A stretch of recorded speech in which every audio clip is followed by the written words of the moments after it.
کیا، اور جب بھی کٹھن مرحلے آئے اور جب بھی بے چینیوں اور بے قراریوں کے معاملے آئے تو انہوں نے بھی قدم قدم پر اپنے رب کو پکارا اور حالات کا مقابلہ دعاؤں سے کیا، دعاؤں کو سہارا بنایا، دعاؤں کو ہتھیار بنایا۔ آپ جانتے ہیں مشرکین مکہ کی سرکشی حد سے زیادہ بڑھ گئی، مسلمانوں پر ظلم حد سے زیادہ کرنے لگے، اور یہاں تک کہ ان کا جینا دشوار ہو گیا، قدم قدم پر وہ ان کو ستا رہے ہیں۔ اللہ کے نبی صلی اللہ علیہ وسلم اپنے ساتھیوں کو پریشان ہوتا ہوا اپنی آنکھوں سے دیکھ رہے ہیں۔ پھر سوچ آئی کہ اب ان مشرکوں کے،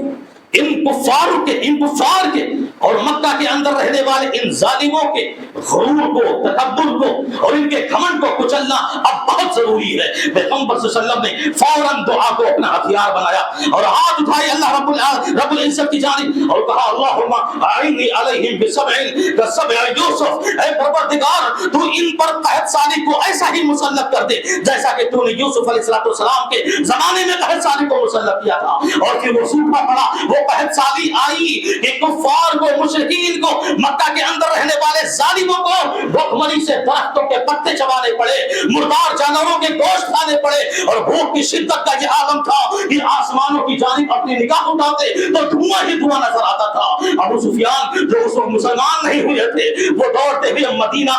مدینہ آئے اور وہ جانتے تھے کہ یہ جو قحط سالی مسلط ہے دراصل یہ اللہ کا ایک عذاب ہے، اور یہ پیغمبر انسانیت جناب محمد رسول اللہ صلی اللہ علیہ وسلم کی دعا کا یہ اثر ہے، اور ان کے ہاتھ اٹھانے کا یہ اثر ہے کہ آج مشرکین مکہ پر یہ قحط سالی آئی ہوئی ہے۔ گئے اللہ کے نبی صلی اللہ علیہ وسلم کے دربار میں اور کہنے لگے اسألک باللہ والرحم، اے محمد میں آپ کو اللہ کا واسطہ دیتا ہوں اور ہمارے اور آپ کے بیچ جو رشتہ داریاں ہیں اس رشتہ داری کا حوالہ دے کر کے درخواست کرتا ہوں کہ اب بھی دعا کر دیجئے اور یہ قحط سالی ہٹ جائے۔ بچے بے لگ رہے ہیں، جانور مویشی مر رہے ہیں، اور ہم دانے دانے کو ترس رہے ہیں اور پانی کے قطرے قطرے کو ترس رہے ہیں۔ اے پیغمبر دعا کر دیجئے۔ اور ذرا سوچو کہ وہ محمد رسول اللہ صلی اللہ علیہ وسلم جو سینوں میں، جو اپنے سینے میں ایک رحم والا دل رکھنے والے، اور وہ جو پرندوں کی درد کو بھی برداشت نہ کر سکے، اور وہ جو پرندوں کی آہٹ اور پرندوں کی تکلیف کو برداشت کرنا بھی گوارا نہ ہو، وہ انسانیت اس طرح ہلاک ہو، اس طرح برباد ہو، اور اس طرح جو ہے ظلم کا شکار ہو، یہ اس پر جو ظلم کا شکار ہونے کے ساتھ ساتھ وہ اس طرح جو ہے مر رہی ہو۔ پھر انہوں نے کیا کیا؟ اللہ کے نبی نے دعا کی کہ ٹھیک ہے جاؤ میں دعا کرتا ہوں۔ دعا کیا اور وہ قحط سالی ہٹ گئی۔ دعاؤں کو ہتھیار بنایا اللہ کے نبی صلی اللہ علیہ وسلم نے۔ جہاں بھی معلوم پڑا کہ مسلمان مظلوم ہے، ستائے جا رہے ہیں، ان پر ظلم ہو رہا ہے، اللہ کے نبی صلی اللہ علیہ وسلم نے نمازوں میں باقاعدہ ان لوگوں کا نام لے لے کر آپ نے دعا کی۔ مکے کے اندر جو کچھ غریب، مسکین اور ضعیف لوگوں نے اسلام قبول کیا، ایمان قبول کر لیا، پر مدینے کی جانب ہجرت کرنے نہیں دے رہے، مکہ والے جو ظالم تھے وہ قید کر کے رکھے ہیں، مکے میں محصور کر کے رکھے ہیں۔ اللہ کے نبی صلی اللہ علیہ وسلم کو پتا چلا، آپ نے باقاعدہ دعا فرمائی، اے اللہ ولید ابن ولید کو کفار و مشرکین کے نفع سے نجات دے دے، ہشام ابن ربیعہ کو نجات دے دے، یا اسی طرح جو غریب اور مسکین ایمان لا چکے ہیں اور وہ مدینہ ہجرت کرنا چاہتے ہیں لیکن مشرکین مکہ نے انہیں اپنے قید میں ڈال رکھا ہے، اے اللہ تو ان کے قید اور ان کے نفع سے ان سب کو رہائی عطا فرما دے۔ اور پھر سیرت کا وہ حادثہ، دعا کو ہتھیار بنایا ہے آپ نے اپنی زندگی کے ہر مرحلے میں، سیرت کا وہ عظیم حادثہ اور وہ سانحہ جو پیش آیا، یہ قبیلے رعل اور ذکوان کے لوگ آئے اور کہنے لگے ہم اسلام لا چکے ہیں، اسلام لانے کا ڈھونگ رچا اور ناٹک کیا، جھوٹ کا اسلام جو ہے نبی کے سامنے تسلیم کیا۔ اللہ کے نبی نے کیا کیا؟ اپنے 70 صحابہ کو ان کے ساتھ روانہ کر دیا، ان کی تربیت کے لیے، ان کے قبیلے کی جو ہے تعلیم کے لیے کہ جاؤ ٹھیک ہے 70 صحابہ تمہارے قبیلے میں جا رہے ہیں۔ اور ظالموں نے کیا کیا؟ مشہور واقعہ، اس لیے میں اشارہ کر رہا ہوں، مقصد یہ ہے، اس خطبے کا صرف مقصد یہ ہوگا کہ زندگی کے ہر لمحے دعا کو اپنا ہتھیار بناؤ، دعا کو اپنا سہارا بناؤ، کمزور اور لاچار اور بے بس کیوں نہ رہو، لیکن دعا یہ تمہارے پاس بڑا قیمتی ہتھیار ہے۔ اللہ کے نبی صلی اللہ علیہ وسلم کے سامنے ان لوگوں نے 70 صحابہ کو لے گئے اور ان ظالموں نے اپنے علاقے میں لے جا کر دبا دیا، فریب کیا اور لے جا کر شہید کر دیا، قتل کر دیا۔ نبی کریم صلی اللہ علیہ وسلم کو جب خبر ہوئی اور معلوم پڑا کہ میرے 70 صحابہ کو ان ظالموں نے دغا بازی اور فریب کاری سے لے جا کر شہید کر دیا، بڑے رنجیدہ ہوئے، بڑے غمزدہ ہوئے، بہت تکلیف ہوئی، اور تکلیف کیسے نہ ہوتی، وہ پیغمبر صلی اللہ علیہ وسلم ان صحابہ کو بڑی محنتوں کے ساتھ حافظ قرآن بنایا تھا۔ وہ 70 صحابہ وہ تھے جنہوں نے نبی نے بڑی محنتوں کے بعد عالم دین بنایا تھا، اور بڑی محنتوں کے بعد قرآن مجید کے پارے اور سورتیں یاد کرائی تھی، بڑی محنتوں کے بعد حدیثوں کو یاد کرایا تھا، حفظ کرایا تھا۔ ایسے 70 صحابہ جب شہید ہو گئے ہوں تو ذرا سوچو نبی کے دل پر کیسا صدمہ پہنچا ہوگا۔ اسی لیے نبی کریم صلی اللہ علیہ وسلم نے دعا کو ہتھیار بناتے ہوئے 1 مہینے مسلسل کنٹینیو 1 مہینہ 5 وقتہ نمازوں کی آخری رکعت میں رکوع کے بعد ان دغابازوں اور ظالموں کے حق میں بد دعا کرتے رہے، اور اس دنیا نے، اس کائنات نے، اور یہاں بسنے اور رہنے بسنے والے انسانوں نے ان ظالموں کی تباہی اور بربادی اپنی آنکھوں سے دیکھ لی۔ تو اللہ کے نبی صلی اللہ علیہ وسلم نے دیکھو اپنے دور نبوت کے اندر آپ صلی اللہ علیہ وسلم نے جہاں اسلام کی دعوت اور اسلام کی تبلیغ ہر شخص کے پاس پہنچانے کی کوشش کر رہے تھے، اس وقت کے جو بڑے بڑے حکمراں تھے، جو بڑے بڑے تختدار تھے، جو بڑے بڑے تاجدار تھے، اور جو بڑے بڑے بادشاہ تھے، ان سب لوگوں کو اللہ کے نبی صلی اللہ علیہ وسلم نے اسلام کی دعوت دی۔ ایران کے بادشاہ کے پاس خط لکھا، مصر کے بادشاہ کے پاس خط لکھا، اور اس وقت کے بڑے بڑے قیصر روم کے بادشاہ کے پاس خط لکھا، اور سارے خطوط کا موضوع یہی تھا، اسلم تسلم، اسلام لے آؤ، اسلام کے دامن میں آ جاؤ، محفوظ رہو۔ نتیجے الگ الگ جگہوں سے الگ آئے، رزلٹ الگ الگ جگہوں سے الگ الگ آئے، لیکن وہیں پر ایران کے بادشاہ کسرا نے نبی کے بھیجے ہوئے قاصد اور سفیر کی بے حرمتی کی۔ جو شخص نبی کا خط لے کر گیا تھا اس کی شان میں بھی گستاخی کی اور اس کی بھی عزت کو پامال کیا، اور پھر وہ خط جو نبی کا تھا اس ظالم نے، ایران کے بادشاہ نے اس خط کو لیا، خط کو پڑھا، اور پڑھنے کے بعد اسے پھاڑ دیا، اسے ٹکڑے ٹکڑے کر دیا۔ پیغمبر صلی اللہ علیہ وسلم کو جب اس کی خبر ہوئی، دعا کو اپنا ہتھیار بنایا، دعا کو اپنا سہارا بنایا۔ اللہ کے نبی صلی اللہ علیہ وسلم نے فرمایا کہ کسرا کے بادشاہ نے میرے خط کو پڑھا ہے، مزق رسالتی مزق اللہ ملکا، اے پروردگار جیسے اس نے میری اور تیرے نبی کی شان میں گستاخی کرتے ہوئے تیرے نبی کے خط کو پھاڑ کر ٹکڑے ٹکڑے کیا ہے، ایسا کر تو اس کی بادشاہت کو بھی ٹکڑے ٹکڑے کر دے، اس کی حکمرانی کو بھی ٹکڑے ٹکڑے کر دے۔ اور انجام یہ ہوا، کچھ ہی دنوں کے بعد ایران کے بادشاہ کسرا کا اپنا سگا بیٹا اپنے ہی باپ کے خلاف عالم بغاوت بلند کر دیا، اور کچھ ہی دنوں کے بعد اپنی ہی تلوار سے اپنے باپ کی گردن مار دی اور اس کے سر کو کاٹ دیا، اور پھر وہ ایران کی بادشاہت ٹکڑوں ٹکڑوں میں ہو گئی۔ یہ اور بات ہے، عمر عہد فاروقی میں پورا ایران مسلمانوں کے قبضے میں آ گیا۔ لیکن کہنے کا مطلب یہ ہے کہ اللہ کے نبی صلی اللہ علیہ وسلم نے اپنی زندگی میں بڑے بڑے ظالم حکمرانوں کا مقابلہ، بڑے بڑے ظالم بادشاہوں کا مقابلہ، اور ان کا خاتمہ، ان کی تباہی اور ان کی بربادی کو صرف اپنی دعا کے ذریعے اپنا ایک ہتھیار بنایا۔ آج دیکھو اشارہ کرتا ہوں، ہم اور آپ جس ملک میں رہ رہے ہیں، ہمارا ملک ہندوستان کتنے بدترین حالات سے گزر رہا، اور خاص کر اس ملک میں رہنے والے مسلمانوں کو صاحب اقتدار، صاحب اختیار حکمرانوں کی ناپاک سازشوں کی بنیاد پر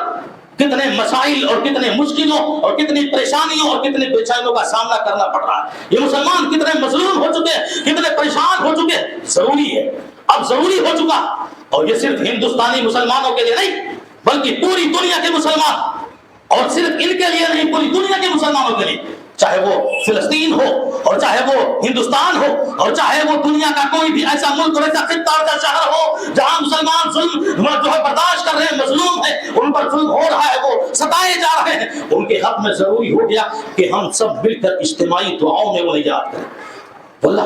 میں نے آج آپ کے سامنے خطبے جمعہ کے لیے نا دوسرے ٹاپک کو عنوان کو منتخب کیا تھا، چنا تھا۔ رات میں مولانا منصور صاحب نے فلسطینی یا مظلومین جو مسلمان ہیں پوری دنیا کے اندر، ان کے حق میں دعائے امن و عافیت کی درخواست کرنے کی بات کہی، جو ہر مسلم کے دل کی ایک طلب ہوتی ہے۔ فوراً میں نے اپنے ٹاپک کو بدلا اور اسی دعا کو بھی اپنا ہتھیار بنایا۔ آج دنیا کے اندر، پوری دنیا میں یہ ہمارے جو دشمن ہیں، تلواریں تقسیم کریں، ترسولیں تقسیم کریں، گولے بارود تقسیم کریں، بندوقیں تقسیم کریں، جو تقسیم کرنا چاہتے ہیں کریں، لیکن یاد رکھو اس منبر رسول سے ہمارا مذہب، ہمارا دین، ہمارا اسلام ہمارے ایک ایک بچوں میں صرف ایک ہتھیار دینا چاہتا ہے، ان کے ہاتھوں میں صرف ایک ہتھیار پکڑانا چاہتا ہے، اور وہ دعا کا ہتھیار ہے کہ دعا کو ہمیشہ یاد رکھو، اللہ کو ہمیشہ یاد رکھو، اسے پکارتے رہو، اسے بلاتے رہو۔ حالات ایک جیسے نہیں ہوتے، ایک نہ ایک دن آئے گا، ایک دن نہ ایک دن آئے گا، اجتماعیت کے ساتھ دعا کرو گے پوری دنیا کے مسلمان۔ اللہ کی قسم، اس پوری مسلمانوں کی تعداد میں کوئی اگر ایک ایسا شخص بھی نکل گیا، اللہ کی قسم کہتا ہوں، کوئی ایک شخص بھی ایسا نکل گیا جو مستجاب الدعوات ہو، جو اتنا نیک اور متقی پرہیزگار ہو، جس کی دعا اللہ کی بارگاہ میں قبول ہوتی ہو، اگر ایک شخص بھی ہمیں مل گیا تو یہ جانو کہ ہندوستان نہیں بلکہ پوری دنیا کے حالات بدلنے کے لیے کافی ہو سکتا۔ حضرت برا ابن مالک رضی اللہ تعالیٰ جو مستجاب الدعوات، اور ایک بار اللہ کے نبی نے فرمایا بھی تھا، رب اشعث اکبر مدفوع بالابواب لو اقسم علی اللہ لابر، اسی دھرتی اور اسی کائنات اور اسی زمین پر ایسے غریب، ایسے محتاج اور ایسے جو ہے کمزور اور ایسے پھٹے پرانے کپڑے والے اور ایسے پراگندہ بال والے اور ایسے جسے دنیا میں کوئی حیثیت اور مقام حاصل نہیں ہے، ایسے لوگ بھی اس دنیا میں ہیں کہ لو اقسم علی اللہ لابر، اگر وہ کسی معاملے میں اللہ پر قسم کھا لے تو اللہ اس قسم کو پورا کر کے رہتا ہے، اللہ اس قسم کو پورا کر کے رہتا ہے۔ اس لیے اجتماعی دعاؤں کا اہتمام کرو، اور دنیا بھر کے اندر جہاں مسلمان ستائے جا رہے ہیں ان کی مدد کے لیے، ان کی عافیت کے لیے اور خود کی راحت کے لیے اللہ سے ہمیشہ دعائیں مانگتے رہو، اللہ سے ہمیشہ پکارتے رہو، اللہم انی اسألک العافیہ۔ یہ ملک ہندوستان جن حالات سے ہم اور آپ گزر رہے ہیں، ضروری ہے میرے بھائیوں، آپ جانتے ہیں عہد خلافت راشدہ میں مسلمان جب جنگ کے لیے جاتے ہیں، لڑائی کے لیے جاتے ہیں اور کافروں سے لڑتے ہوئے حال یہ ہو جاتا کہ وہ شکست اور ہار کے قریب ہو جاتے، وہ مغلوب ہو جانے والے ہوتے اور دشمن کافر غالب ہو جانے والا ہوتا، تو جانتے اس وقت لوگ کہتے اینا برا ابن مالک، ارے برا ابن مالک کہاں ہے؟ انہیں بلاؤ میدان جنگ کے اندر۔ برا ابن مالک جب آ جاتے تو مسلمان مجھ سے درخواست کرتے، برا صحابی رسول ہو، مستجاب الدعوات ہو، آج اللہ سے قسم کھاؤ، اللہ پر قسم کھاؤ کہ آج کی یہ جنگ ہم جیت کر جائیں گے۔ اور برا ابن مالک جب قسم کھاتے کہ اللہ کی قسم آج کی ہم یہ جنگ جیت کر جائیں گے، دعا کرنا ہوتا کہ میدان جنگ کا پانسا پلٹ جاتا اور جنگ کے میدان کا نقشہ بدل جاتا۔ وہ مسلمان جو ہار کے قریب ہو چکے تھے، مغلوب ہو چکے تھے، اب آہستہ آہستہ وہ مسلمان فتح کے قریب ہونے لگتے اور جیت کے قریب ہو جانے لگتے، اور اسی دعا کی وجہ سے وہ ایک وقت آتا کہ جیت کا جھنڈا ان کے ہاتھوں میں آ جاتا۔ دعا معمولی نہ سمجھیے، ٹھیک ہے تدبیر جو ہے، منصوبے جو ہیں، ارادے جو پلاننگ ہے، ہمارے پاس جو طاقت ہے وہ اختیار کیجیے، شریعت اس کا حکم دیتا، لیکن تدبیروں پر بھروسہ نہ کر کے دعاؤں کو اختیار کیجیے، دعاؤں کو ہتھیار بنائیے۔ ذرا یاد کرو، بچے مکتب میں پڑھتے ہیں مطلب اسلام کی کتابوں، اسلام اور کفر کی مابین جو لڑائی ہوئی غزوہ بدر، کل ہونے والی ہے یہ لڑائی، ایک دن پہلے ہی آسمان سے آنے والی وحی نے فتح اور جیت کی بشارت دے دی کہ تم جیت جاؤ گے مسلمانوں، ایک دن پہلے۔ لیکن معاملہ کیا ہے؟ اور اللہ کے نبی میدان بدر میں بھی گئے اور صحابہ کو مخاطب ہو کر کے کہا، ذرا دیکھو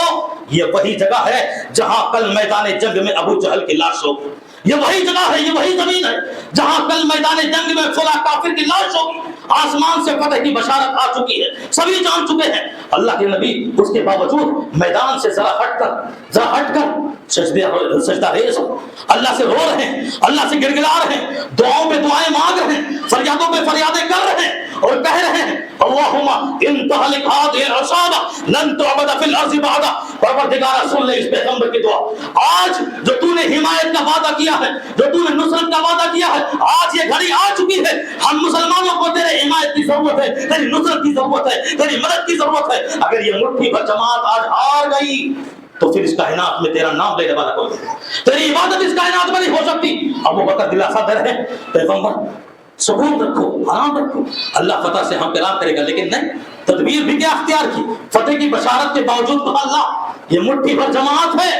313 کی فوج میں بچے جوان بوڑھے سب ہیں اور بغیر ہتھیاروں کے ہیں، معمولی ہتھیاروں کے ساتھ 1000 کافروں کی لشکر میں نے سب کو لا کر کھڑا کر دیا ہے، اللہ اب صرف تیرا ہی سہارا ہے، اور پھر دعاؤں پہ دعائیں کرتے رہے اور بدر کی جیت اللہ کے نبی صلی اللہ علیہ وسلم اور مسلمانوں کے ہاتھ میں آئی۔ تو اب یہ اشارہ دینا مقصود ہے کہ دعا ہم سب کیوں بھول رہے ہیں۔ آسیہ ہماری ماں اور بہنیں بھی ہیں نا یہاں خطبہ سنتی، یہ اپنے رب کو کتنا یاد کرتی، اپنے گریبان کو ٹٹولے اور اپنے ضمیر کو دیکھیں کہ حالات جب نازک آتے ہیں، حالات جب بگڑتے ہیں، بیماریاں آتی ہیں، بے اولاد رہتی ہو، نہ جانے کہاں کہاں کا چکر لگاتی ہو، نہ جانے کہاں کہاں میلوں کا سفر کرتی ہو، اللہ کہتا ہے وَإِذَا سَأَلَكَ عِبَادِي عَنِّي فَإِنِّي قَرِيبٌ، اے پیغمبر میرے بندوں کو بشارت دے دو، میری بندیوں کو بشارت دے دو کہ 2 کروڑوں میل کا سفر کرنے کی ضرورت نہیں، درگاہوں میں زیادہ بتانے، جہاں باباؤں پیروں کے پاس جانے کی ضرورت نہیں، ارے جہاں ہو جس جگہ ہو وہی اپنے رب کو پکارو، تمہارا رب تمہاری نظروں سے اور تمہاری شہرت سے بھی زیادہ قریب ہے، وہ تمہاری دعائیں سن کر رہے گا، تمہاری دعائیں قبول کر کے رہے گا، پر وہ خلوصیت کے ساتھ اللہ کو پکارو۔ تو آسیہ فرعون کے ماتحت رہ کر بھی رب ابنی عندک بیتا فی الجنہ ونجنی من فرعون وعملی ونجنی من القوم الظالمین،